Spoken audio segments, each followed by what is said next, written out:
Vous écoutez Comme du monde, le seul balado où deux charmants zinzins plongent dans l'art méconnu de la construction d'univers imaginaires.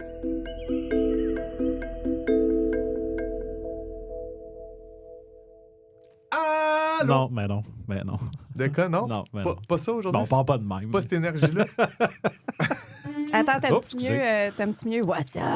Ouais, en français, quoi de neuf? Quoi non. neuf? Pourquoi en Pas en français? français. C'était pas des pubs en français? Non, sauf Dans que... le film de peur. Mais voilà. Oui, c'est un film de peur.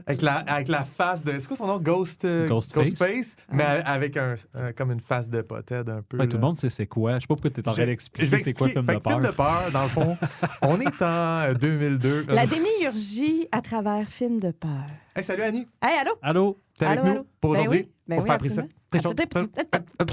Puis quoi de neuf? Quoi de- Écoute, je me suis lancée là, cette semaine dans quelque chose de très le fun qui s'appelle Critical Role, qui est en fait Oui! des grosses games de D&D jouées par une cast excellente de voice actors que j'aime beaucoup.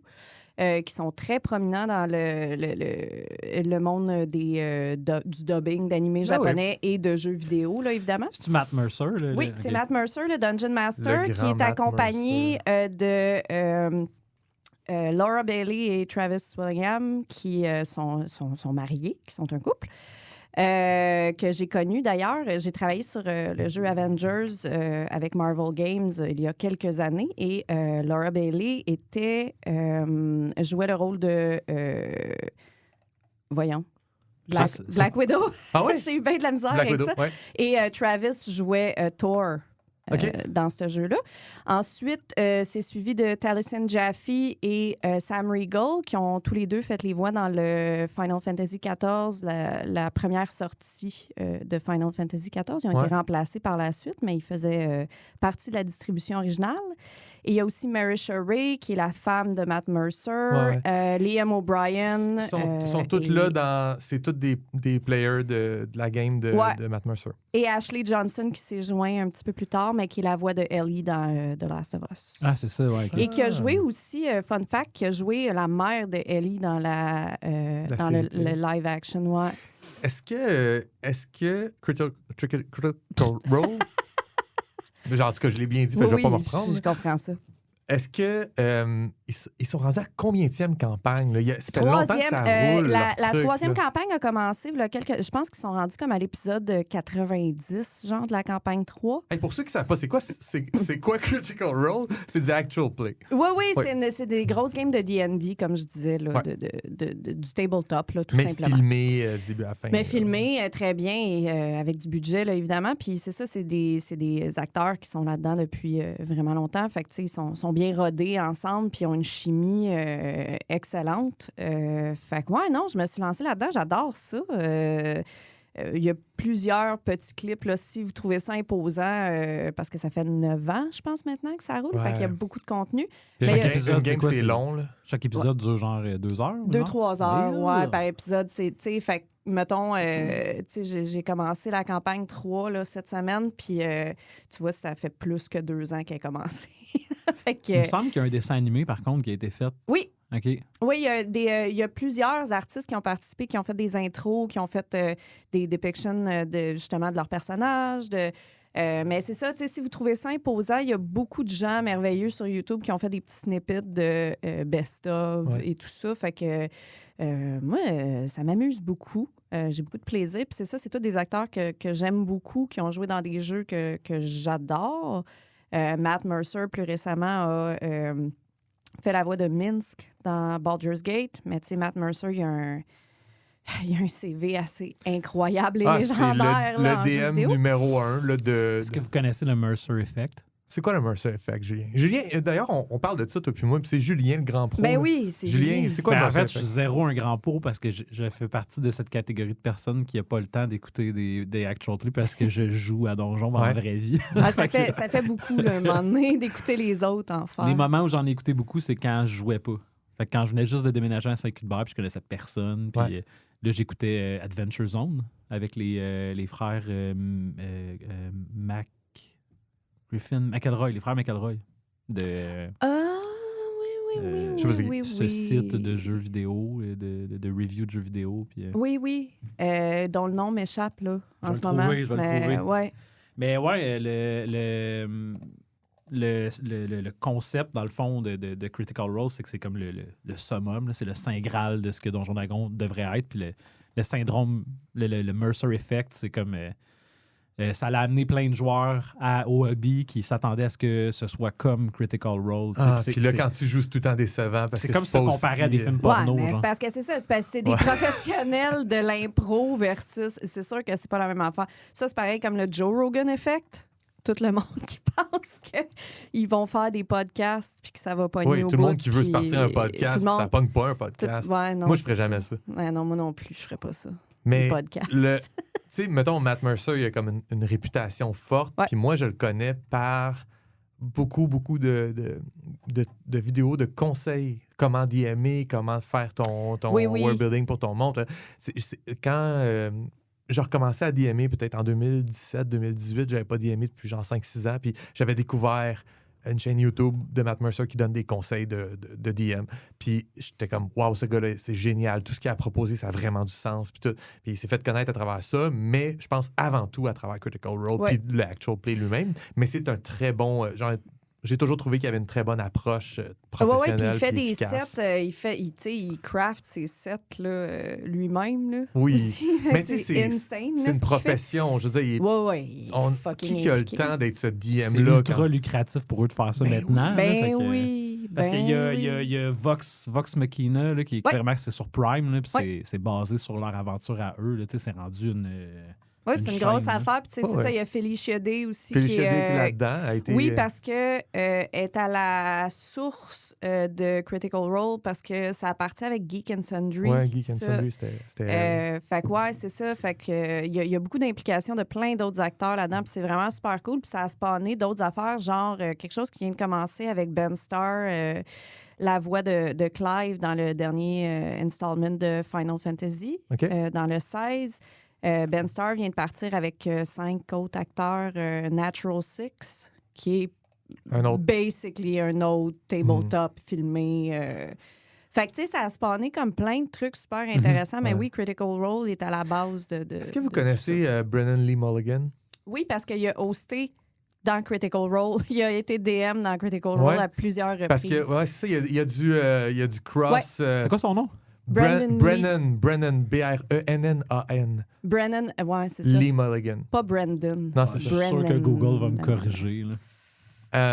Mais, ouais. Ah ça- oui, absolument, ouais. Ben, fait que lui, Brennan. il Ouais. fait des trucs, c'est ça, ben des affaires humoristiques, d'espèces d'émissions quiz avec College Humor. Puis des Oui, trucs oui, de oui, même. exact. Il c'est un était gars de très College impliqué Humor, dans ouais. College Humor. Ouais. Puis, mais c'est comme le geek de Mhm. College Humor. Puis c'est son profil. Puis c'est ça. Puis il a fait beaucoup d'affaires avec Matt Mercer puis avec la gang de Critical Role. Et j'avais vu une couple d'épisodes, je pense, YouTube, d'entrevues. Entrevue, c'est pas le bon mot. Genre de compétition où ce que Brennan puis Matt sont un contre l'autre puis il faut qu'ils s'astinent sur quelque chose. Ouais. Genre aujourd'hui, on va parler de... Un argumentaire. Ouais, c'est un débat, tu sais, Oui, c'est orchestré, mais tu sais, c'est juste... OK, fait que on va parler avoir des niveaux. Tu sais, le concept des niveaux dans un jeu de rôle. Ah. Puis là, si je me souviens bien, ils tiraient au hasard si elle allait être pour ou contre. Puis là, il faut qu'ils défendent leurs points, tu sais. C'est intéressant, ça. C'était vraiment cool. parce que L'exemple que tu as choisi est vraiment intéressant aussi. c'est les deux, niveaux, c'est deux personnes qui ont full des opinions fortes puis qui ont eu des années de pratique Ben, derrière puis la qui ont cravate. c'est ça, ils ont l'expérience pour backer comme Mhm. tout ce qu'ils disent. Ouais. Puis ils ont une expérience qui est différente, donc qui. C'est ça, qui Ouais. se confrontent bien Je une à pense que l'autre. n'importe mettons. qui est joueur ou GM a des opinions là-dessus, mais eux, ils le font devant caméra depuis longtemps. Fait qu'en plus, ils se confrontent constamment, pas juste à leurs joueurs puis à eux-mêmes, mais aussi au public qui a des opinions. Tu sais. Puis le Ouais. public, crée-moi qui en a des opinions. Ouais, mais ça, c'est les gens at large. Puis là. nous, on a coup critique, là, ce que Pépé fait Oui, avec voyons, Maintenant, c'est les duchés d'Aubélien. Là, mais Ouais. Aubélien. Là. Aubélien. C'est un actual play en français. En français québécois. Bien Il y a la léché. gang de pour une poignée de pièces d'or aussi Oui. qui fait ça. Je pense qu'il y en a une couple au Québec. Moi, je consomme pas du tout ces affaires-là. Je vais pas prendre le temps pour faire ça. Il faut que je fasse des plaques tectoniques. Mais Mais c'est un gros investissement de temps, là. Ouais. De juste être un listener puis suivre ces affaires-là. oui, c'est un parce gros que c'est investissement ça. Je de me temps. demande, tu sais, si je veux prendre le temps pour faire ça, je vais prendre le temps pour jouer, je pense. Genre, mais c'est ça, tu sais, moi aussi, c'est un Ben, petit je peux peu comprendre, ma c'est comme le vision. monde qui regarde du monde jouer sur Twitch, là, à des jeux vidéo. Ah oui, 100%, Ben, il y a là, du c'est actual play sur exactement Twitch. Fait que C'est ça. c'est exactement ça. Il y a ça, en tout fait. sur Twitch. Tu regardes Il y a du monde qui tout. font quelque chose en ce moment. Ouais, mais puis il y a un attrait à tout ça, puis j'en fais partie, mais ouais. Bref, OK, fait que tu vas nous faire un résumé aujourd'hui de Critical Role? non. Non, qu'est-ce que tu fais aujourd'hui? Non, j'ai un autre sujet, mais je vais laisser, je vois le doigt à Julien sur le piton, fait que je vais le laisser faire son cue, puis on repart après.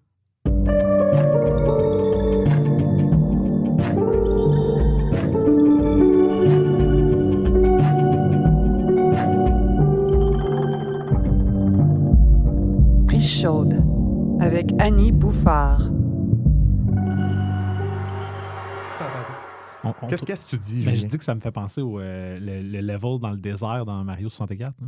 Ah oui, Hmm? oui, ça Un me peu, fait je sais pas si tu vibe. comprends. Ouais. Ça a une petite vibe dans Mélasse. Dans Ouais. mes là. Les perks J'aime qui ça. donnent chaud. Là. Ouais. C'est bon, ça. Annie, c'est prise chaude? Oui, c'est prise chaude. Bonjour, les gars. Allô? Comme si on venait pas de parler depuis 15 minutes. Mais aujourd'hui, il y a un sujet qui m'est venu.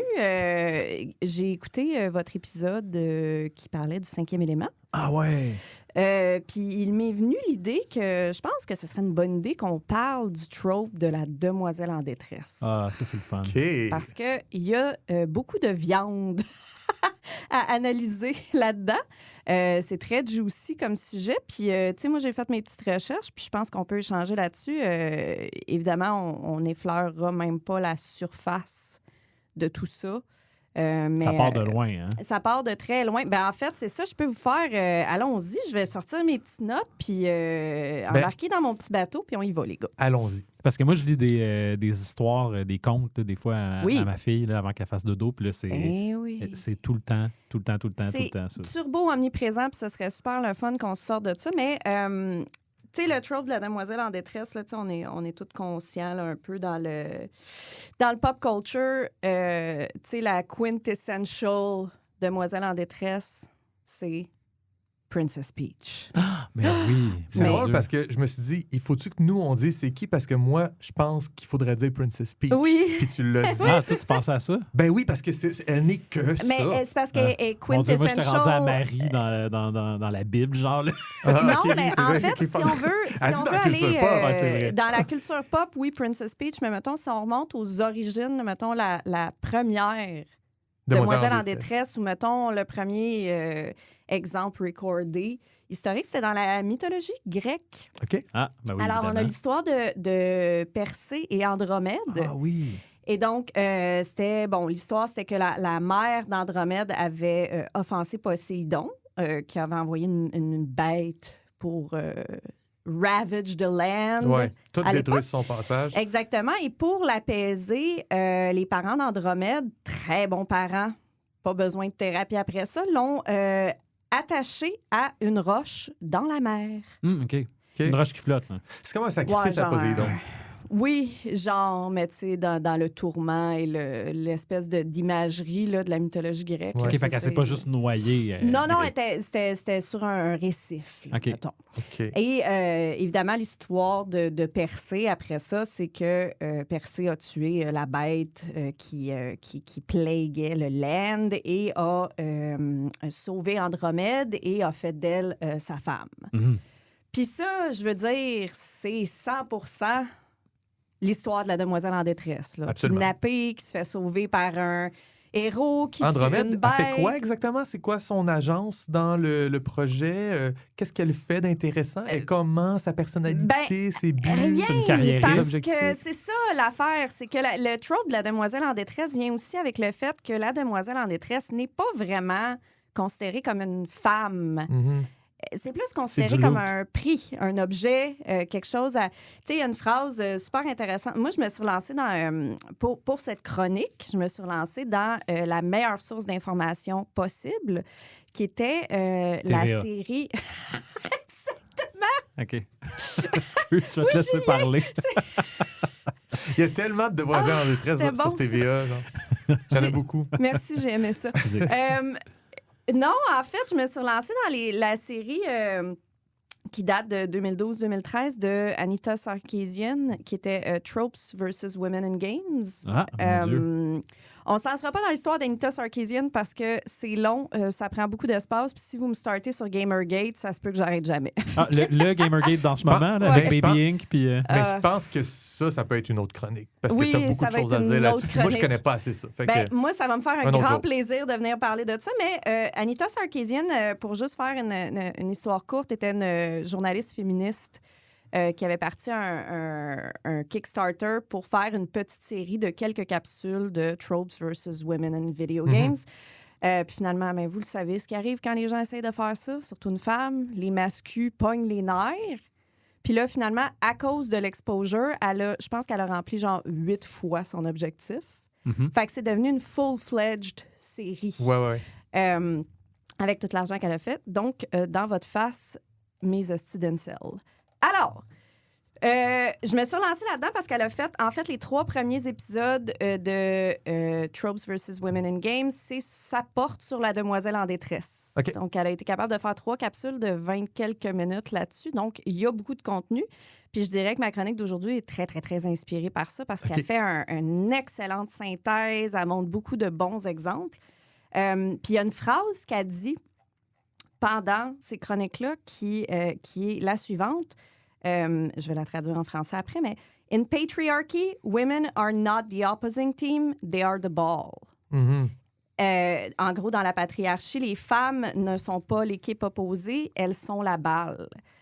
qui se fait Dans soigner ce d'une équipe cas. à l'autre. Ben exactement, et qui est à gagner, et qui est à récupérer, et qui est à garder, et qui est à défendre, mais jamais un être humain à part entière. C'est toujours une récompense ou un... Puis en fait, ce que j'observe aussi dans les médias plus récents, mettons, parce que, tu sais, là, on parle de Princess Peach, oui, là, parce que quintessentially, elle fait juste se faire kidnapper, la tabarnak. Mais... Ben, tu sais, des fois, elle joue à des jeux aussi. Moi, j'ai Mario Party. Là. Elle veut pas juste se faire ouais, kidnapper. mais mettons, dans les capsules de Tropes versus Women in Games, c'est sorti 2012-2013, mettons, puis Anita Sarkeesian disait sur les 13 main series Mario, Ouais. en fait, c'est pas vrai, sur les 14 jeux de Mario dans le main storyline, Princess Peach se fait kidnapper dans 13. Wow! Fait que genre, tu sais... Ben ouais, c'est ça son truc. C'est ça son Mais- rôle. Tu sais, même je pense, le plus récent, c'est quoi? C'est... Ben, le plus récent, c'est un truc en 2D, là, mais le plus récent en 3D, c'est Odyssey. Ouais. Puis Bowser Mais veut c'est la ça, marier. il y en a eu plein C'est encore d'autres. un autre C'est de ça, ça. il y en a eu plein d'autres là, depuis. Puis c'était déjà criant à l'époque, v'là 10 ans. Puis genre, depuis, ça s'est pas vraiment résorbé. Puis... Non, Mais non. ils ont vraiment renversé ça dans le film.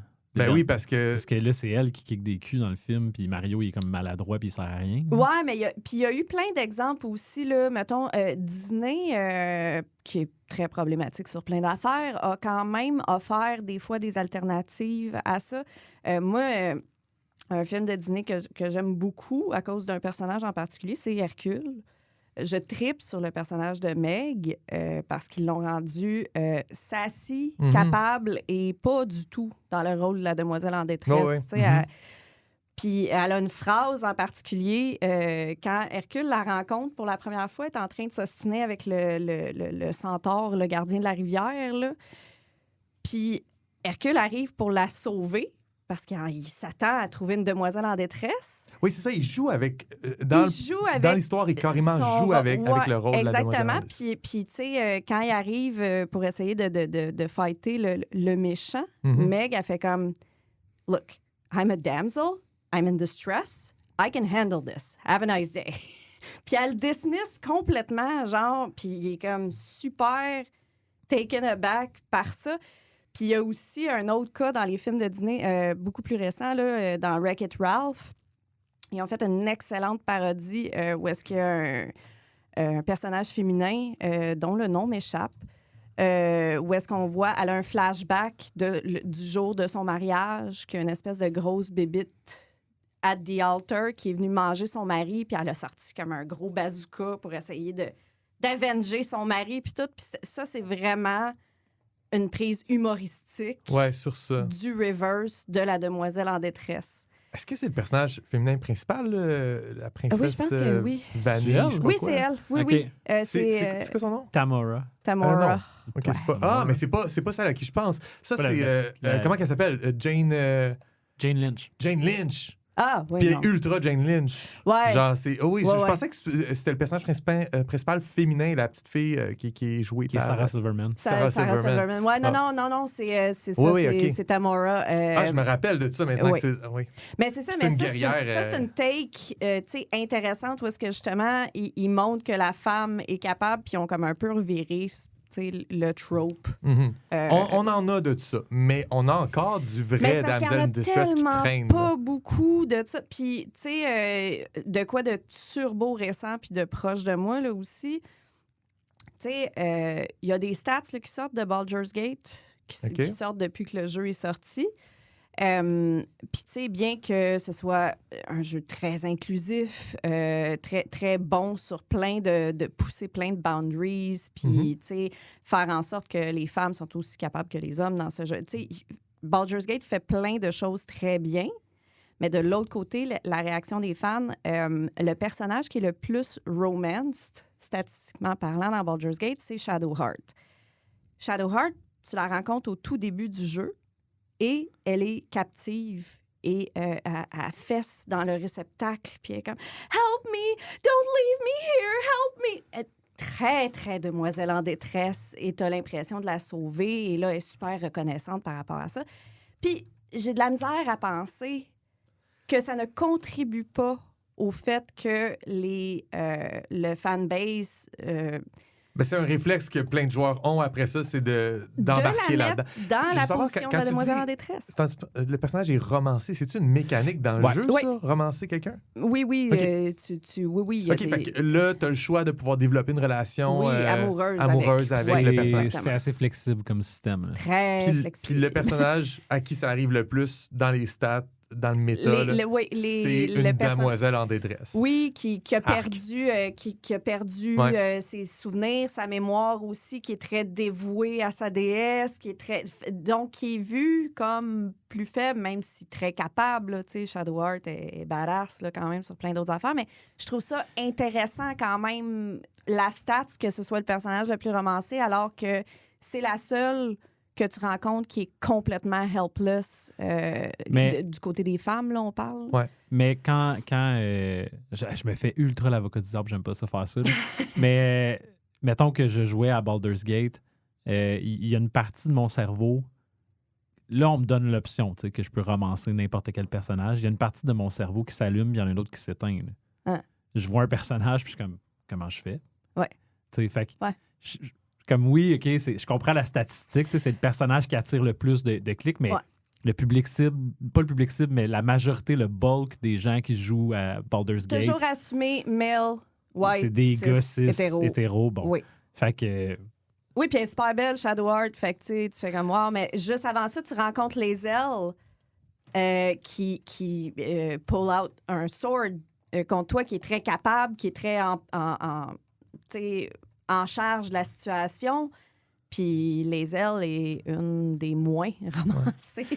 Quand Parce on qu'elle est parle- vue comme très abrasive et très ouais, mais agressive. c'est une Githyanki aussi. Ouais, là. Ah ouais, c'est Git. Githyanki. Ouais. Mais quand on parle de trope, là, comme ça, un code, tu peux facilement... En tout cas, moi, je peux souvent dire, dans cette histoire-là, dans cette série-là, l'auteur, c'est un homme, puis il a mis une demoiselle en détresse parce qu'il se fait au code, il n'y a pas d'imagination. Je peux accuser ça. Je peux dire, il n'y a pas d'imagination. Je pourrais aussi accuser, c'est quelqu'un qui a peut-être des problèmes dans ses relations interpersonnelles lui-même. Ben, Mais si c'est un auteur, je peux me poser la question. C'est peut-être des problèmes personnels, c'est peut-être quelqu'un qui voit la vie vraiment d'une façon patriarcale, ou c'est peut-être quelqu'un qui manque d'imagination puis qui épouse un code sans y penser 2 fois. Mais c'est parce quand que c'est ça le problème. quand c'est des joueurs puis que tu as une statistique, c'est pas des gens qui manquent d'imagination, c'est impossible, c'est pas eux qui le font, le jeu. Non. Eux, ils vivent le jeu puis ils prennent une décision qui est basée dans leur culotte, puis basée aussi dans quelque chose à toi de définir, là, mais c'est quoi? C'est parce que c'est tellement insidieux. Ce trope-là est tellement insidieux, puis il est encore tellement utilisé, puis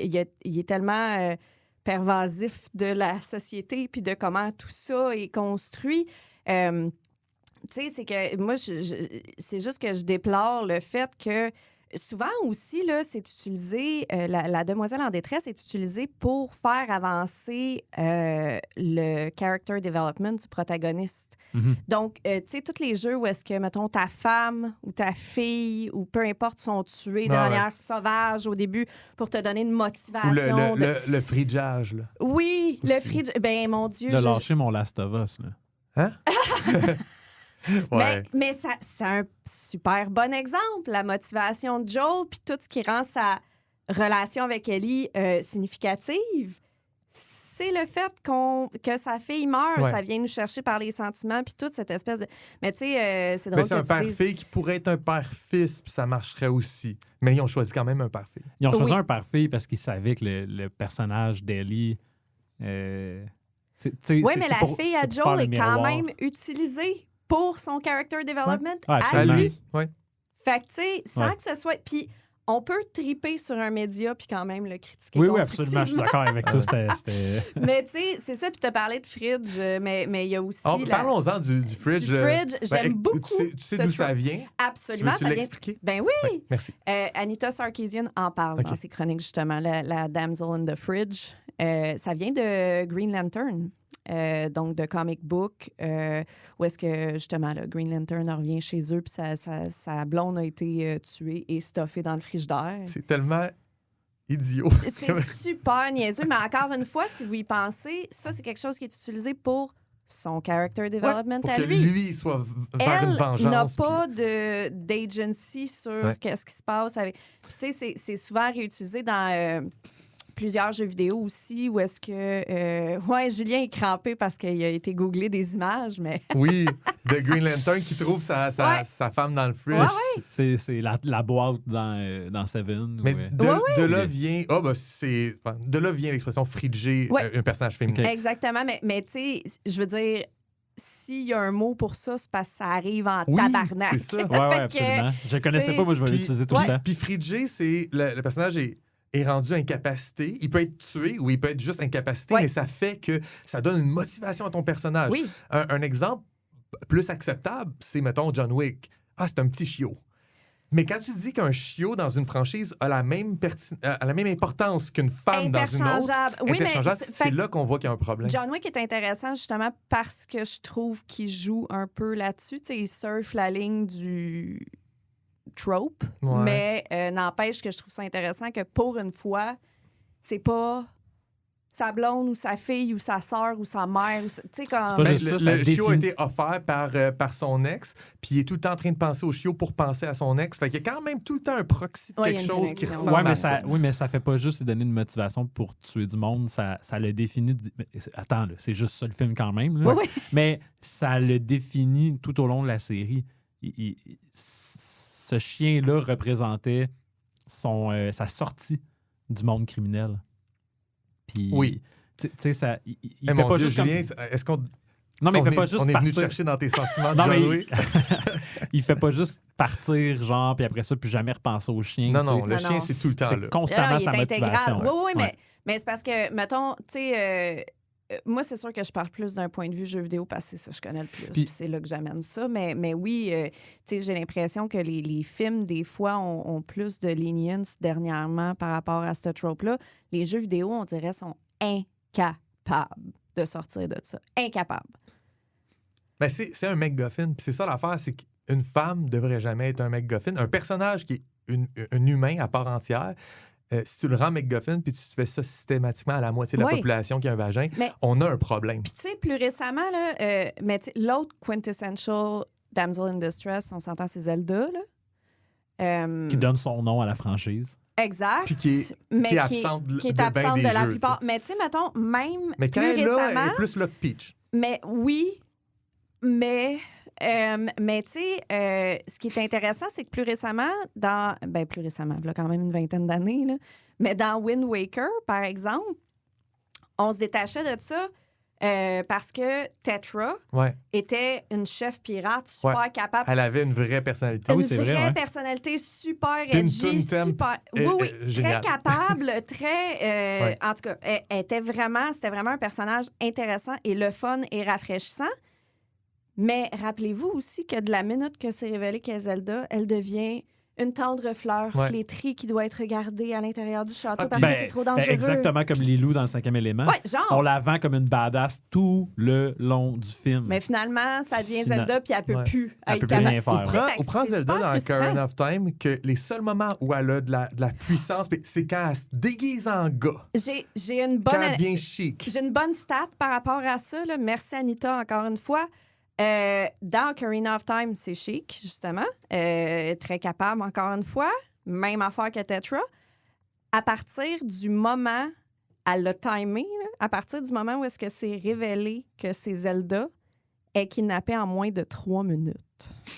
Ouais. Tu sais, Ouais. c'est ça, moi, ça me donne du feminism blue balls. Ces affaires-là, ça me fait bad tripper, genre... Ah, mais là, c'est parce que c'est la princesse, là. Fait que là, il faut qu'elle soit toute dainty, puis il faut qu'elle soit délicate, puis il faut qu'elle soit... Puis il faut qu'elle en se fasse détresse, kidnapper. Fait que c'est ça qui... Tu sais, c'est super bad trippant. Puis encore une fois, tout ça est toujours utilisé pour le développement du male protagonist. Mhm. Toujours. Après ça aussi, tu as plein d'exemples de femmes kidnappées, de demoiselles en détresse dans les jeux où est-ce qu'elles deviennent des boss fights. Tu sais, t'arrives, soit elle s'est fait posséder, ou soit elle devient un puis là, tu monstre. te bats ou soit... contre elle Puis là, pour tu te la bats libérer. contre elle pour la faire revenir à ses sens. À quoi ça vous fait penser, ça? Slap some sense into her. Ça, c'est de la violence domestique rationalisée par le jeu vidéo. Ouais. Tu sais, on s'entend. Puis je veux dire, Et c'est pas, pour ça, c'est et pas là, je le Monkey See, répète, Monkey c'est Do, pour ça là, que mais... les jeux vidéo, c'est mauvais, Annie. Puis il faut que tu arrêtes ça tout de suite. Mais c'est pas qu'on... C'est ça, c'est pas un Monkey See, Monkey Do, là, tu sais. C'est pas que les jeux vidéo causent ça, mais c'est juste que ça normalise ça. Puis... Ça crée pas non plus des jeux qui sont attrayants, j'imagine, quand t'es une fille. Ben, Tu c'est sais, sûr tu peux pas t'identifier à que- aucun des personnages. Tu sais, comme... Ben, pis c'est parce que certaines filles et jeunes femmes, dont moi, qui ont grandi avec ces jeux-là, ont internalisé beaucoup de ces choses-là. Puis c'est des choses qui prennent des années à déconstruire aussi. Puis j'ai dit fille, mais en fait, à partir du moment où t'es pas un gars hétéro, Oui, exactement. t'es Là, juste tu sais. sous-représenté. Puis moi, je me rappelle quand j'étais... Tu sais, moi, j'ai commencé à gamer comme à 5 ans. Là. Moi, j'ai toujours été comme super intense là-dedans. Puis c'est resté une grosse partie de ma vie. Puis tout.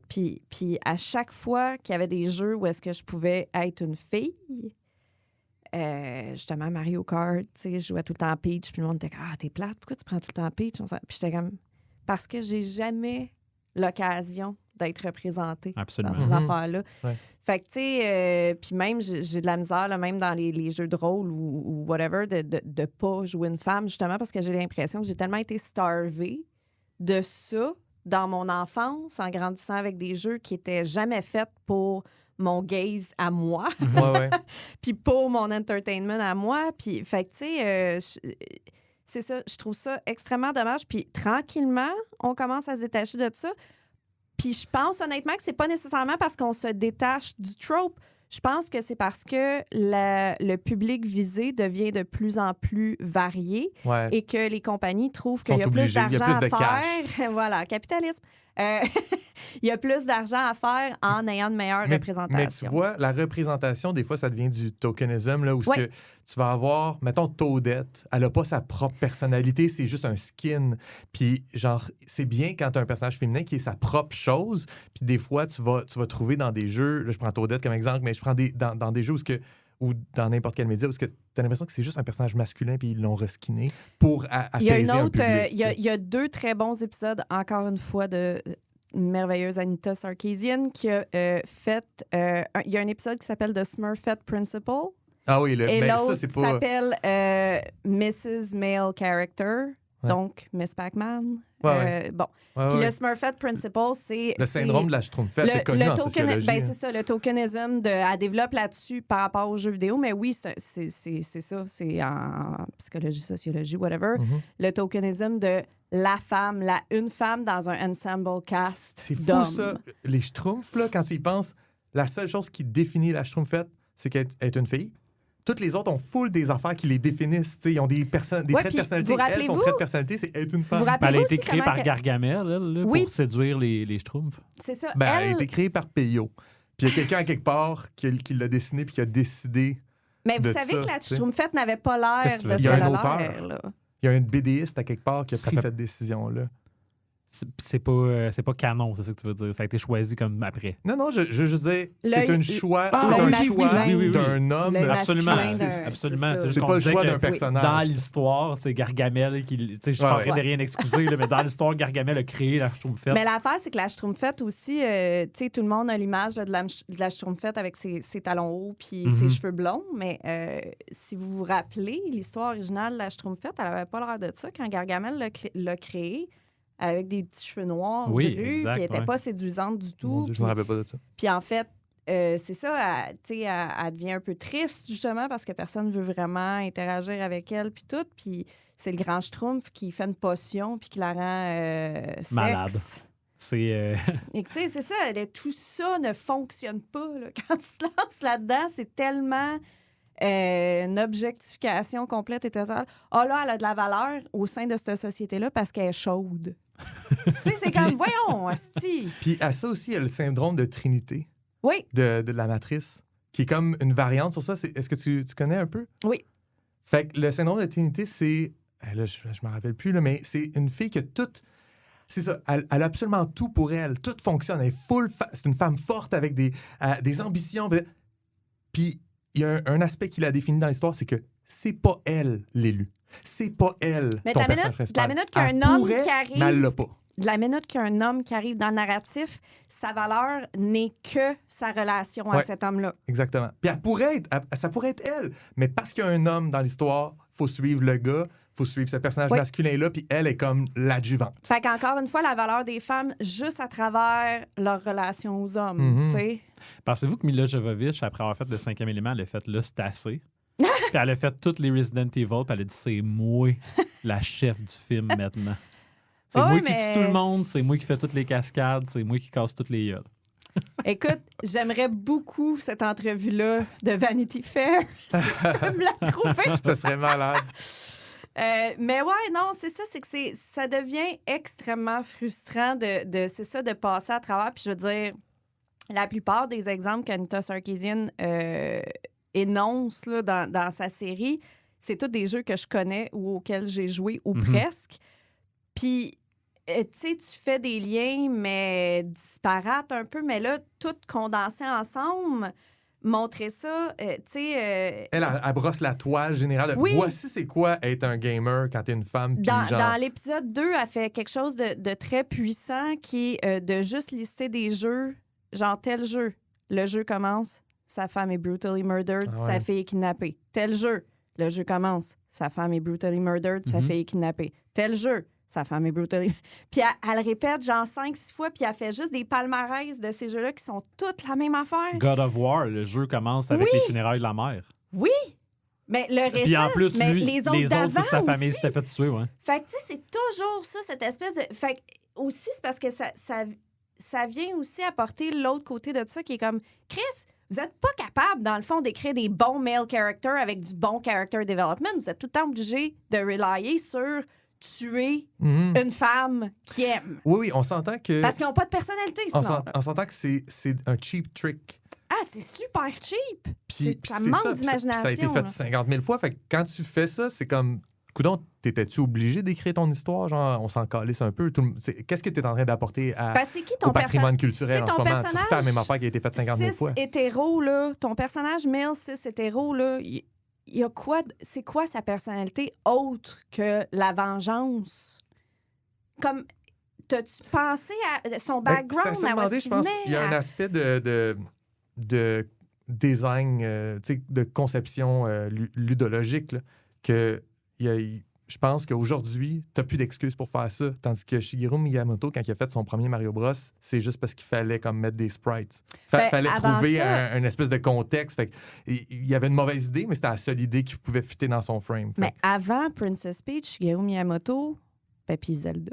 Puis Zelda, oui, c'est lui qui a fait les deux. Mais avant ces deux-là, c'était Pauline dans Donkey Kong. Ouais, c'est tout le temps. Hey, Pauline, c'est encore plus flagrant. Là. Fait que genre, tu sais, il crée des jeux, puis les jeux, c'est tout le temps ça, clairement, parce que il veut pas communiquer une bonne histoire. Ouais, c'est pas ça l'objectif. Il s'est fait demander des années après par un journaliste, genre, tu sais, t'as un peu lancé là, cette espèce de trend-là de la demoiselle en détresse. Tu sais, t'as-tu déjà pensé à l'impact dans les médias puis tout? Puis Shigeru Miyamoto a fait comme... Non, j'ai jamais pensé à ça. Ouais. C'est comme, tabarnak, ben oui, ça fait du sens. Puis là, c'est le jeu vidéo, mais moi, je pense à genre James Bond. Là. Ah, c'est dégueulasse. Une Bond girl. C'est super cringe à chaque fois. Oh mon Puis Dieu, oui. là, il va aller la réconforter. Puis là, genre, je pense même qu'il y en a un avec Daniel Craig qui suce les fucking doigts là, un moment donné pendant 4 heures. C'est n'importe quoi, comment que c'est dégueulasse. C'est très cette scène-là. cringe. Mais encore une fois, Puis les après femmes ça, sont de la t'essayes- marchandise. Puis, C'est que de la marchandise. Tu vois qu'il y a une évolution parce que dans les vieux James Bond, c'est super assumé. À un moment donné, il y a un moment où ils font comme oui, on le fait encore, mais on le fait un peu caché. Puis je pense que, mettons juste d'introduire M comme étant une femme des années 90, Dame Judi Dench, qui remplace un monsieur qui dirigeait l'agence. Maintenant, c'est une femme de fer. Ouais. C'est une espèce de Margaret Thatcher, une espèce de. C'est une autre figure, un autre style de figure. Mais il y a encore des Bond girls qui Mais sont c'est juste parce que sexy et qui servent à rien. c'est le bare minimum. Là. Ça, encore une fois, c'est une Exactement. affaire de tokenism. Là, mais tu sais, c'est- on va mettre une femme qui sait ce qu'elle fait pour pas être trop payée. Ben, Ouais. je pense aussi que c'est pas juste tokenism, c'est qu'on met une femme dans une position de pouvoir, mais c'est une femme de fer qui incarne des valeurs puis des traits de personnalité associés à la masculinité. Fait que genre, t'es pas en train de mettre une femme qui est une figure maternelle ou aimante ou une femme qui est une figure féminine, mais avec ses propres traits de personnalité. Uh-huh. Non, c'est juste un monsieur, mais il est joué par Dame Judi Dench. Oui, oui, c'est ça. C'est Exactement. un Même- monsieur avec un cigare qui Son nom gère a même pas son changé. agence. C'est ça. Ouais. Mais maintenant, genre le dernier James Bond, je pense qu'il y a vraiment plus de personnages féminins qui ont de la place, puis peut-être d'un prochain, mais c'est full lent. là. C'est probablement la très lent. franchise Mais qui ils est ont la fait- plus lente Ils ont à fait comprendre. la même affaire justement avec voyons, câlisse, dans Jessica Jones, la grande amie de Jessica Jones qui Ok. est jouée par me rappelle l'actrice pas qui fait trop. Trinity, justement. On a parlé de Matrix. Carrie-Anne Moss. Carrie-Anne Moss, oui, oui. elle joue là-dedans, c'est vrai. Puis c'est ça, Carrie-Anne Moss joue un journaliste, rôle là. qui était... Oui, mais elle joue un rôle qui était occupé par un homme dans Ok. les comics de Ah oui, ok. Jessica Ah, puis Jones. là, c'est une femme lesbienne. Ouais.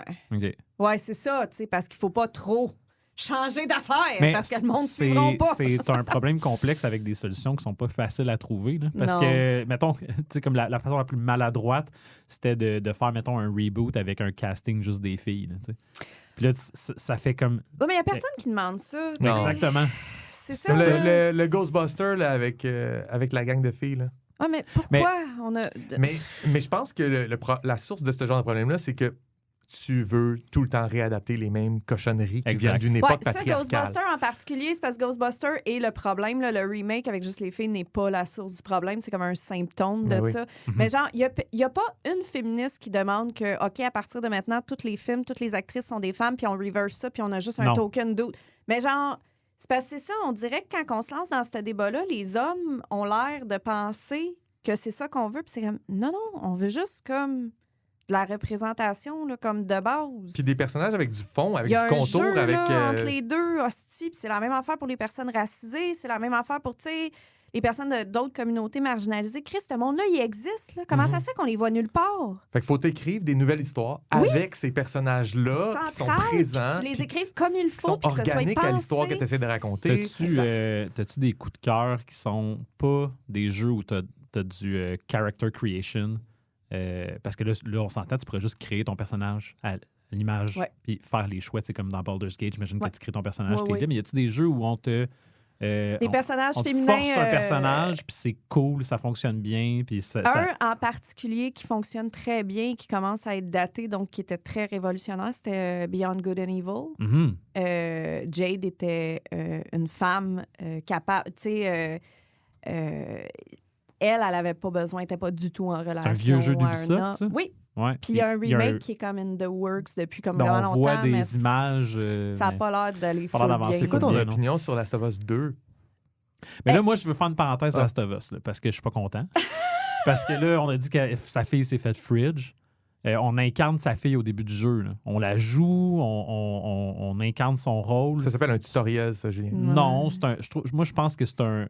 Un prologue. Ben, c'est parce que, oui, on la fridge, mais dans le 2, on part le jeu en fridgeant Joel. Fait que... Oui, absolument, Tu sais, mais comme- là... c'est un peu comme je fridge toi, je fridge toi, je fridge toi. C'est pas une question que c'est pas bien fait. The Last of Us, c'est un chef-d'œuvre. Il n'y a personne qui dénie ça. L'affaire, c'est que j'ai l'impression que le moment qu'on passe avec sa fille ne sert qu'à builder notre sympathie par rapport à Joel Joel, excusez, et éventuellement justifier puis nous donner un plus grand investissement émotif dans sa relation avec Ellie. Oui. Je dis pas que c'est du bad storytelling, je dis juste que sa fille n'est là que pour son character development à lui. Mhm. Elle n'existe pas. C'est un outil narratif, c'est pas un personnage. Exact. Je comprends. Mais c'est pas une critique, c'est Non, super non, bien c'est fait. Ton opinion sur le 2 je suis pas fâché après vous centré autres sur pour un vrai, personnage là. féminin, puis après ça, un autre personnage féminin. Est-ce que c'est des bons personnages féminins bien rendus ou non? Là, je vais être parfaitement honnête, j'ai pas joué aux deux. OK, ben c'est pas une conversation qu'on peut avoir, mais on peut la revoir un autre moment. Ouais. Je peux la revoir un C'est autre quoi ton moment donné. opinion sur Samus Aran? Ah, hey, ça, c'est une autre affaire très intéressante, mais je pense qu'on a déjà débordé de notre temps, fait qu'on en parlera une autre fois. Ah, OK, c'est bon. Ben, reste que c'est quand même drôle qu'il faut que tu fasses le jeu au complet pour finalement découvrir que tu joues une fille. Là. Ouais, mais ça, tu sais, après ça, si tu le fais en moins d'une heure, elle est en bikini, fait que on repassera, là, tu sais, sur « Wow, c'est le fun Ouais, c'est vraiment bon, là. Ça, c'est progressiste au bout. à l'os. Bon. Fait qu'on va regarder une de tes œuvres, Joël. On va parler de plaques tectoniques. Yes! Hey, est-ce qu'on se met une petite musique pour Ben oui. transitionner? OK.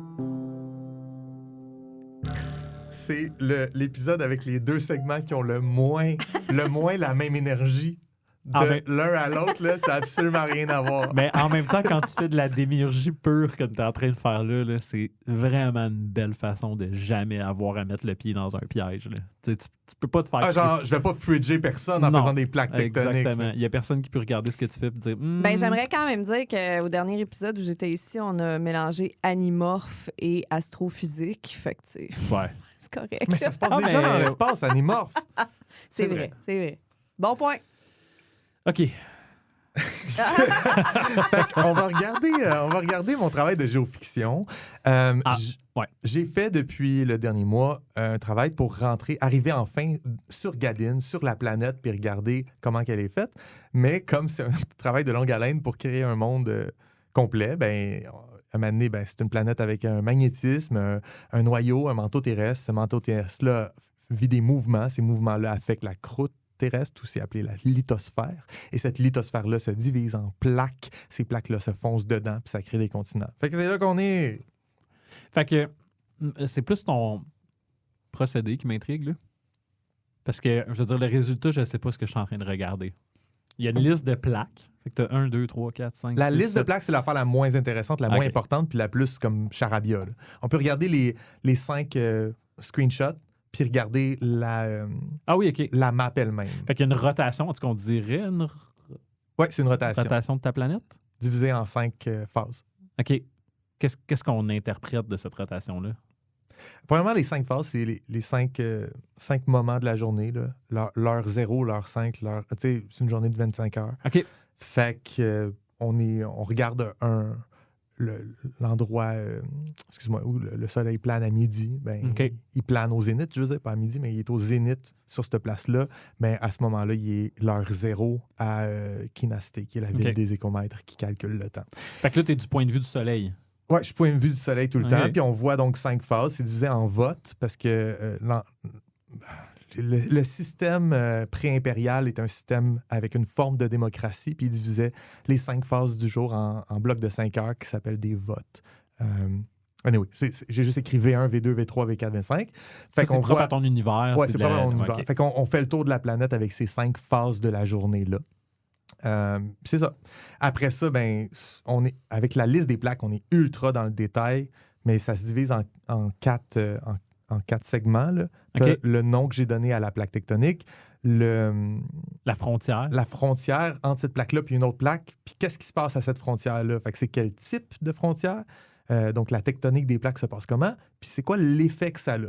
Fait que pourquoi je fais tout ça? Pour aller chercher du relief, pour créer des montagnes, des ravins, des choses comme ça. Est-ce qu'il y a un endroit en particulier sur Gadin qui est plus propice à avoir des tremblements de terre? Oui, il y en a plein.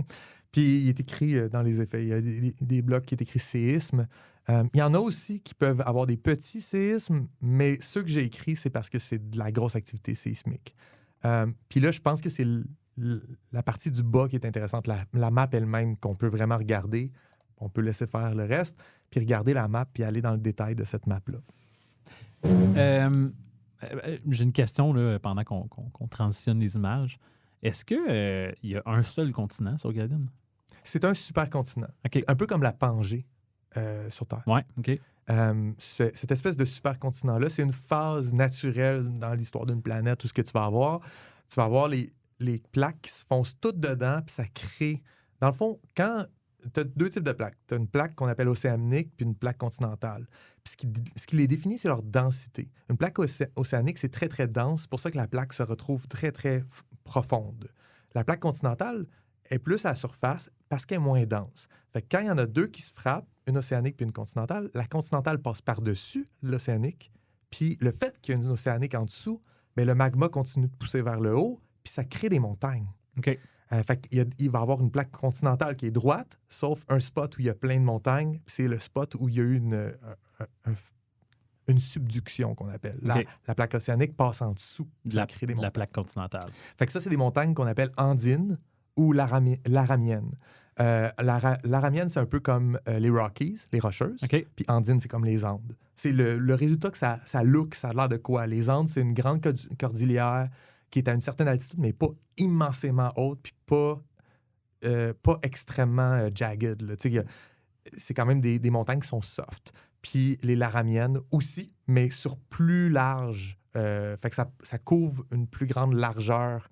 Fait que les Rocheuses font des milliers Mais c'est pas de nécessairement kilomètres des... Ouais. Fait que de large, pas les juste de Andes, long. c'est plus des... Ouais, c'est ça. C'est plus mince, les Andes. Voilà. Fait que ça, c'est un type de montagne que je vais aller chercher. L'autre type de montagne, c'est quand 2 continentales se frappent et là, les 2 sont pas assez denses pour qu'une aille en dessous de l'autre. Fait qu'ils viennent se frapper carrément et là, ça crée des montagnes himalayennes si c'est très, très gros avec bien des plateaux ou des montagnes ouraliennes quand c'est mince parce qu'ils ne sont pas frappés à grande vitesse. Fait que ça fait qu'il y a 4 types d'orogenèse. L'orogenèse, c'est la création montagneuse OK. sur une planète. Fait qu'il y a 4 types d'orogenèse. Fait que dans ma liste des plaques, c'est ça surtout que je voulais aller chercher. Où est-ce que j'avais de l'orogenèse ouralienne, himalayenne, andine ou laramienne? Puis où est-ce que l'orogenèse arrive, mais avec 2 plaques océaniques, où est-ce que ça se passe? Dans le fond de la mer. Fait que ça donne une chaîne de montagnes océaniques. On s'en fout. OK. Fait qu'il y a un 5e type, là, de l'orogenèse océanique. Genre, c'est peu importe, n'importe lequel des 4 autres types, mais je m'en fous parce que ça se passe dans le fond de la mer puis je veux pas aller là. Ben, Ça crée-tu des trenches aussi, mettons, dans le fond de la mer? Ouais, parce que dans le fond, c'est que les plaques bougent. Puis il y en a qui se foncent dedans. Puis là, c'est de ça que je viens de parler. Qu'est-ce qui se passe quand ils se foncent dedans? Tu as soit de la subduction océanique continentale ou tu as de la collision continentale-continentale, océanique-océanique. Mais s'il y en a qui se foncent dedans, c'est qu'ils sont en convergence, tandis qu'il y en a d'autres qui, à l'autre bout, est en train de s'éloigner d'une autre. Ouais. Fait que ça crée une faille sur la croûte terrestre, qui va avoir une faille comme des canyons, des choses comme ça, ou ça crée une fosse océanique, fait que comme la fosse des Mariannes, Mariana Trench, Trench, ouais. qui est à 10 000 mètres de profondeur, tandis que le reste du plancher océanique est genre à 4000. Fait que ça, c'est vraiment, vraiment plus profond avec des grandes abysses. Puis au fond des abysses, il y a des extraterrestres. Genre. Genre. Mais en fait, s'il n'y a pas des extraterrestres, il y a clairement des espèces Oui, c'est sous-marines qu'on n'aura jamais accès à. Ouais. Fait que... Fait que, Surprise! fait que quand tu as de la divergence ou de la convergence, c'est là que tu vas avoir... les frontières des plaques sont tout le temps en divergence ou en convergence. Il y en a, par contre, une plaque qui s'en va dans un certain sens, puis une autre plaque qui la suit, puis qui pousse dedans parce qu'elle va plus vite. Ouais. Fait que ça, c'est une forme aussi de convergence, mais qui n'est pas totale, puis qui va Qui est atténué un peu. atténuer un peu. Tu vas aussi avoir des plaques qui se ramassent à aller un peu à contresens l'une de l'autre. Parce qu'il y en a une qui est en train d'aller dans une direction, elle est en train d'aller vers l'ouest sur Sherbrooke. Ça, c'est quand je frappe quelqu'un dans le métro, genre. Ouais. OK. Ça, c'est ce qu'on appelle de la transcurrence ou en anglais, c'est des transforms. Fait qu'en français, des fois, on voit transformance ou coulissante. Une plaque coulissante. Puis dans le fond, ça, c'est l'affaire la moins intéressante. Deux plaques vont comme grinder une contre l'autre, puis ça crée des petites affaires weird, mais des fois, c'est là qu'il y a le plus de séismes. OK. Fait que oui, les tremblements de terre, il peut y en avoir dans toutes les autres frontières de plaques où il y a des collisions, de la divergence, mais là où tu as de la transcurrence, les séismes sont vraiment fucked up. Parce que c'est facilement mobile, peut-être. Ouais, OK. ben, parce qu'ils se frottent l'une contre l'autre. OK. Puis après ça, ben, tu as C'est bon. Refais-le encore. Puis après ça, t'as les spots de divergence. On penserait que ça fait juste des trous, mais des fois, ça fait le contraire des trous. Des fois, ça fait un volcan. Parce qu'il y a un trou, le magma peut. Ouais. La pression est Ça comme fait libérée. c'est ça, ça peut fait monter. une soupape. Une soupape, exactement. Une cheminée. Merci. Ça fait une cheminée pour le manteau terrestre. Et donc, c'est là souvent qu'on va avoir des arcs volcaniques. Comme Hawaï, c'est un hotspot qu'on appelle. Un hotspot, c'est que c'est pas à la frontière des plaques. C'est vraiment en plein milieu d'une plaque, il va avoir un petit trou. Puis que le magma remonte, ça crée une île. Après ça, la plaque continue de bouger. Mais le magma, il est encore en train de pousser à la même place dans sa plaque. Fait que ça crée une deuxième île, puis une troisième île. Puis la dernière île, la plus récente, c'est la plus haute, tandis que les autres ont subi de l'érosion puis sont de plus en plus basses. Puis à un moment donné, ben, il y a des îles qui sont aussi sous-marines.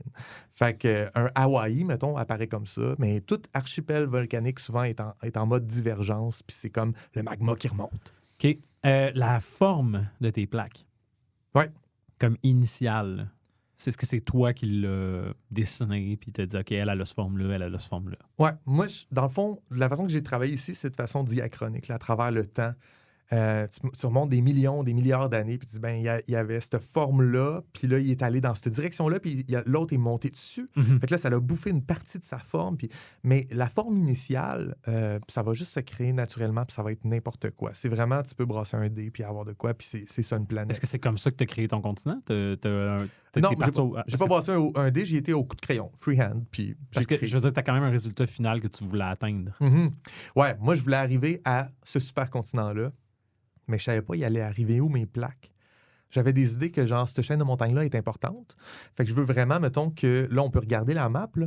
Gado puis Nilo, en vert au centre, puis en jaune un peu à l'est, là. Je voulais vraiment qu'ils se rentrent dedans parce que ma chaîne de montagnes qui se crée en orogénèse himalayenne, c'est mon Himalaya qui coupe vraiment le pays des crocodiles, chauves-souris, crapauds, du pays des furets éléphants. Puis sur cette chaîne-là, il y a du gros roosting d'aquiliens, les aigles. Puis c'est comme un endroit important pour moi puis ma démiurgie. Fait que j'étais comme, là, je veux vraiment mon Himalaya. Fait qu'il faut que je fasse foncer 2 plaques, une dans l'autre, pour créer mon Himalaya. Puis j'avoue qu'avec tes explications, là, je vois très bien que, mettons, Asmaobar, c'est une immense plaque océanique qui se déplace dans une direction, créant une divergence ici puis une convergence ici. Exactement. Puis c'est ce qui fait... c'est le fait qu'elle est aussi grande que ça puis qu'elle s'en va vivre sa vie par là. C'est mon monde océanique qui est fait de Asmaobar, surtout. Puis au nord de l'Atara. Okay. C'est les 2 plus grandes plaques qui prennent le plus de place, mais c'est 0 les plus importantes dans mon monde. Là. Moi, je m'en fous de ces 2 plaques-là. Non, mais reste que tes explications nous permettent de vraiment comprendre qu'est-ce qui se passe, même au niveau des collisions puis de la subduction. Là, sans les explications, là, pour vrai, je pensais que je regardais des courants d'air. Là. Ouais. Mais là, je le vois. C'est les mouvements des plaques. J'ai juste mis plein de flèches pour montrer comme, à ce point-ci, il va un petit peu plus en haut, Mais un c'est petit sûr peu que plus tu en vas bas. moins dans le détail, justement, ces deux grosses plaques Moi, j'essaie de océaniques. pas aller dans le détail. Ben, t'as pas allé dans le détail parce que t'en as pas besoin dans ton narratif. Fait que pourquoi... Ah oui, mais c'est ça. Pourquoi Exactement. perdre du temps à des endroits que Mais tu t'as t'es fait vraiment un petit pas besoin Hawaï de... quand même. Je me suis fait un Hawaï que j'avais jamais... Non, mais c'est vrai, je l'avais jamais prévu, mais je m'étais dit une aussi grosse plaque. J'ai regardé un peu l'histoire des plaques tectoniques sur la planète, puis j'ai fait... Il y a tout le temps, quand il y a une immense plaque océanique, il y a tout le temps un Hawaï. Faut que ça pète chose. quelque part. Faut qu'il y ait un petit soupape. Fait que Comme là, mon- je m'en suis fait j'ai un une. petit, ça s'en vient, là, un Hein? petit point noir. Là, OK. ça, faut que ça sorte à un Ton moment point donné. noir, c'est ton Ouais. nez. Ouais. Ça fait une soupape, puis ça fait aussi que je me suis dit, c'est cool d'avoir ça. Mais je l'avais jamais prévu. Fait que maintenant, j'ai la question. Qui Fait- habite là? Qui habite là? Est-ce que c'est désert? Peut-être que c'est pas peuplé. Parce que mes peuples sont tous sur le supercontinent. C'est loin. Mais quand encore même. Mais j'ai des une fois- peuples, qui vivent dans l'eau, là. J'ai des Encore une peuples fois, qui c'est un nagent, petit, qui peuvent c'est se un rendre. petit trump card narratif Exactement. que tu peux sortir à ton propre besoin. Mhm. Là. Mhm. Ça fait que ça, c'est tout le temps bon d'en garder 2-3 dans ton back pocket. Là. Ben, c'est ça. J'en ai une coupe, en fait, là-dedans, que j'ai fait. Ça, c'est des îles qui sont là. Ça, c'est ça. Ça, c'est ça. Tu disais que tu avais une approche diachronique, puis là, je peux avoir l'air cool parce que vu qu'on en a parlé de ce mot-là dans l'épisode sur les langues, je sais que ça veut dire que tu as une approche dans le temps. Ouais. Euh, Comme avec une idée de, v'là 10 milliards d'années, la planète avait l'air de ça. Après ça, v'là 10 millions d'années, elle avait l'air de ça. V'là 10 000 ans, elle avait l'air de ça. Là, elle a l'air de quoi? Est-ce que tu... Je vais logarithmiquement, là. Je suis pas en train de regarder chaque million d'années Non, dans non, les non. milliards. Là. Mais est-ce que tu as une image? Est-ce que tu as fait une image qu'on voit l'évolution des déplacements? Non? OK. Non. Je sais comment faire ça. Il y a un logiciel qui s'appelle G-Plates que j'ai essayé d'utiliser. OK. Est-ce que c'est comme l'Exergy puis c'est ultra C'est compliqué? 1000 fois pire que l'Exergy. OK, tu vois que j'ai échappé mon crayon. Oui, ouais. tu l'as échappé. Tu as commencé à J'ai écrire écrit G. G, puis là, tu as arrêté. Non, G-Place, là, c'est fou.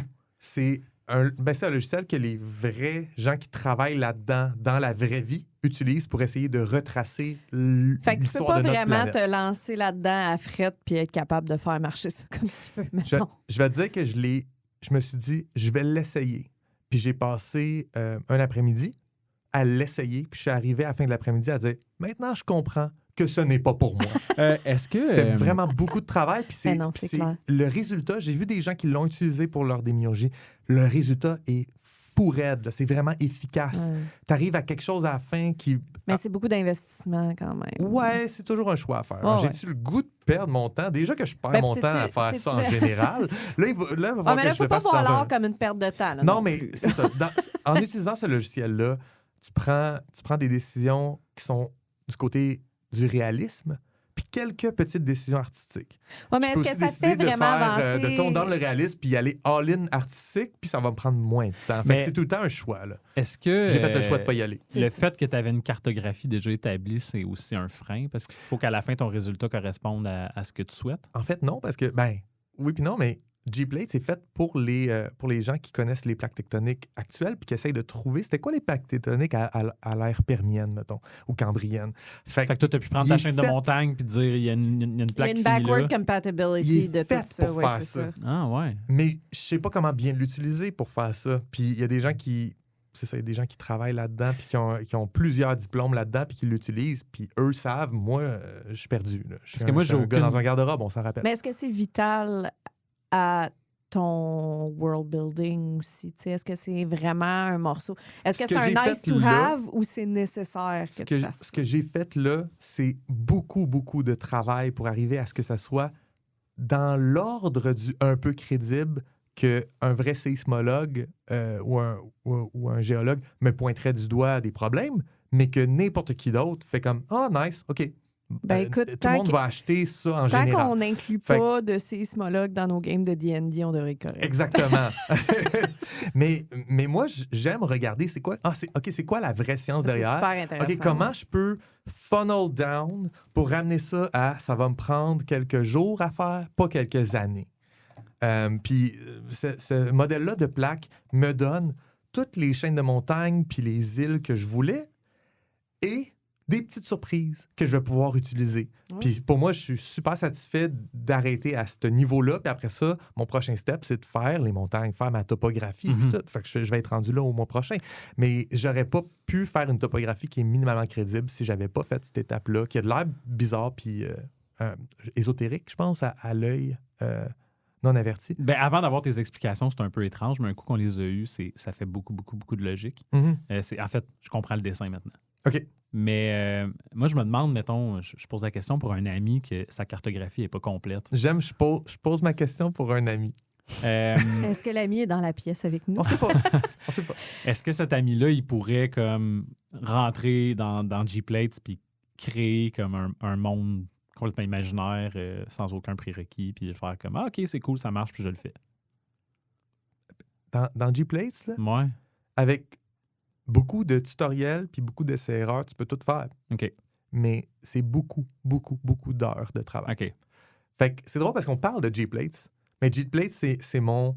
J'ai essayé, j'ai pas voulu aller là. Je comprends. C'est ça que j'ai vécu avec G-Plates. Fait que je le conseille à n'importe qui veut vraiment s'investir. Les résultats vont être là. Parce que tout ce que tu as Mais fait en maintenant, bout faut de faire ligne, des choix. c'est tu as fait des plaques puis tu as dit « Elle va dans ce sens-là, elle va dans ce sens-là. » Puis... Puis je l'ai fait... J'ai commencé dans des G-Plates, j'ai laissé tomber. Fait que finalement, je l'ai fait dans quoi? Ben, je l'ai fait dans simplement un logiciel de dessin. Là. Je l'ai fait avec Canva. J'ai commencé à utiliser Inkscape, qui est comme un Illustrator, mais en vectoriel. Parce que ce que je faisais avec Canva, j'étais comme, c'est pourri quand je l'exporte. Là, tout est pixelisé. Puis, fait que cette version-là est trop pixelisée à mon goût. Fait que j'ai commencé à le retravailler dans Inkscape. Puis là, je commence à apprendre Inkscape. Inkscape, c'est un logiciel qui est vraiment utile dans la vraie vie pour faire n'importe quel graphisme. Fait que j'étais comme, OK, parfait. C'est comme Illustrator, mais gratuit. Oui, c'est un gros facteur. Ça, souvent. Ouais, c'est ça. Gplate, c'est gratuit. Mais c'est ça. Le temps, c'est de l'argent, fait qu'il n'est pas gratuit en temps. Je m'en allais dire, ça coûte cher de temps, fait que pas vraiment temps gratuit, finalement. Tu vois, ce avec quoi j'ai terminé ici me donne mes frontières de plaques. Puis les plaques elles-mêmes, on s'en fout. C'est mes frontières de plaques qui m'intéressent. Puis ça, je peux encore je sais pas, je vais peut-être encore les bouger un peu pour peut-être accommoder une affaire que cette chaîne de montagne-là, je la mettrais plus à l'ouest. Bien là, je peux mettre ma plaque un petit peu plus à l'ouest, puis la chaîne de montagne bouge avec. Fait que je considère pas que l'image que je présente aujourd'hui est absolument canon, dans le sens où les lignes qu'on voit qui tracent les frontières, je me permets de pouvoir les déplacer un peu si j'ai le goût que cette ville-là soit au pied de telle montagne. Tu sais. Mais le canon, il est dans ta tête, puis ça Non, change avec ton besoin. Tu n'étais pas là, Annie, quand j'ai commencé à faire ça, j'ai dit, je promets, mais tu sais, que quand je le présente ici, c'est la version canon. Mais c'est pas vrai, c'est la version quasi-canon. Mais laisse ça vivre, Ben là. oui. Laisse ça être vivant, Ben oui. puis évoluer. Puis, tu sais, comme c'est ça la beauté de l'art at large, là, pas juste de la démiurgie, mais c'est que, tu sais, c'est ça, donne-toi du lousse, là, tu sais, se mettre des contraintes. Tu sais, hein, justement, on parlait en début d'épisode de Matt Mercer puis de ses conseils, mais un de ses grands conseils aussi, c'est suis les règles jusqu'à temps que ce soit plus le fun. Ouais. Non, Parce t'as que tellement si c'est raison. plus le fun, comme ça sert à rien, pourquoi t'es là? Fait que- Mettons, je prends un exemple de ça. Le spot qui s'appelle Angzir, Ouais. c'est un spot où j'ai créé une ancienne plaque qui traîne là, puis qui est en plein d'autres tracks, puis qui crée en plein d'autres plaques, puis qui crée de la transcurrence, des failles, des séismes. Puis moi, la seule affaire que j'avais en tête pour ce coin de pays-là, c'est que c'est tough à traverser pour les troupes des soldats. Fait que je suis comme, qu'est-ce qu'il y a là? Ben, il y a des canyons, des gouffres, des fosses, parce que tu as ce genre de problèmes-là qui apparaissent dans ce spot-là. C'est le petit triangle gris qui est là? C'est triangle comme brun. Puis c'est ça. Fait que genre, je sais pas trop qu'est-ce qu'il y a dans ce coin-là. Je veux juste que ça soit... C'est un endroit où beaucoup de troupes furets sont mortes. OK. Fait que je suis comme, cool, ben c'est ça. C'est genre comme la fête de San Andreas ou les Grands Canyons ou quelque chose de même. Des cataractes. Et il y a des tremblements de terre et il y a des problèmes. Fait que tout ce qu'il me fallait, c'est une petite excuse de plaque tectonique pour expliquer tout ça. Puis la transcurrence exacte qui se passe entre cette plaque-là et les plaques autour, j'ai pas besoin de fouiller dedans. Je l'ai nommée, elle est là. Puis ça fait qu'on a un triangle à mort. Tout ce que je voulais, c'était un triangle à mort sur ma map. Nice. Là, je l'ai expliqué un peu. Par rapport à ta ligne des côtes, puis ton continent, puis comment c'est organisé, comment tu tu as calqué ta cartographie par-dessus tes plaques tectoniques? Y a-t-il une démarche, là? Y a-t-il quelque chose à respecter quand on dessine notre ligne? De ce que j'en connais, les plaques tectoniques vont arriver à plein de places, mais des fois, il y a des continents qui sont sur plusieurs plaques parce qu'ils sont foncés dedans, puis c'est joint avec des montagnes. Des fois, les côtes sont collées sur la fin de la frontière de la plaque, mais d'autres fois, sont vraiment loin. Puis les deux sont possibles, sauf que ça crée des côtes, des coastlines différents.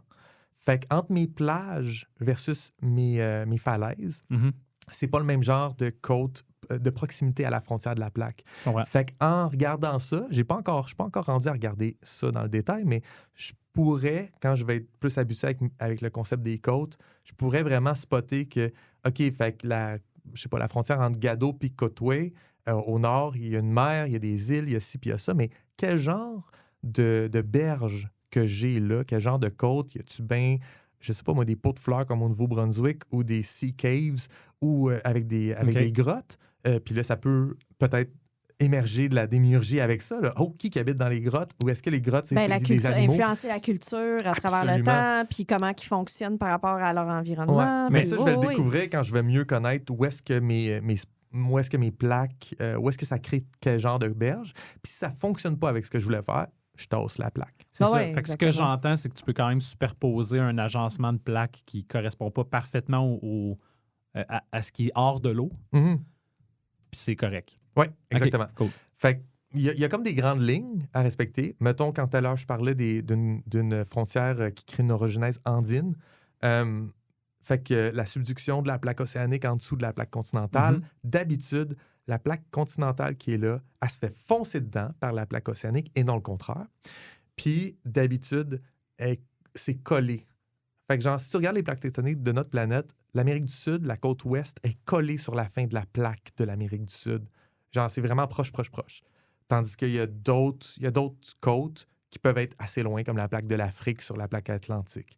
C'est assez loin entre l'Afrique et la frontière de la plaque. Mais un démiurge qui fait ce travail-là avant de dessiner sa cartographie, sa topographie, puis qu'est-ce qui est en dehors de l'eau, n'a pas besoin de rien adapter. Là. Il fait ses plaques tectoniques, il observe où il y a des... Je pense que si tu veux faire ça, ton point de départ le plus wise, c'est de regarder notre planète. OK. Puis de voir comme, OK, qu'est-ce qui se passe sur notre planète? Ils sont où les plaques? Comment ça se passe? Puis aussi, genre peut-être tu peux regarder des plaques tectoniques de d'autres moments de notre planète. Puis tu sais, c'était différent à ce moment-là. Fait que inspiration basée sur notre planète, c'est tout le temps crédible, tout le temps, ça marche tout le temps. OK. Parce que je vais le faire un moment donné, puis moi aussi, je vais faire un épisode. Vous allez voir mes plaques tectoniques. Pour vrai? Un moment donné. Nice. Ouais. Pas aujourd'hui. Non. Hey, c'est tout le temps qu'on avait. Ben, c'est bien le fun. Moi, je fais juste rajouter que je vais sharer. Tu vas faire des plaques tectoniques aussi? Oui. Nice. Non. Okay. Mais je vais sharer avec les garçons des petits liens vers les capsules dont je parlais plus tôt dans la chronique. Versus Women in Video Games. Oui, exactement. Sharer quelques links. Je vous le conseille chaudement, même s'ils ont plus de 10 ans, ils sont encore ô combien relevant à la discussion. Donc, je vous le conseille chaudement. C'est excellent. La semaine prochaine, on fait la partie 2 de l'entrevue avec Pierre-Marc. Oui. Bon, on parle de jeux de société et de démiurgie. Yes, sir. Merci, Annie. Hey, merci, les gars. C'est tout le temps fun. Bye. Bonne semaine. Bonne semaine. Comme du monde, un balado signé Joël Martin et Julien Lefort. Écrivez-nous au comedumondepodcast@gmail.com. Participez à la conversation sur Discord. Abonnez-vous au balado sur votre plateforme préférée et suivez-nous sur Instagram, YouTube et Patreon. Tous les liens sont dans la description. Merci d'avoir écouté Comme du monde.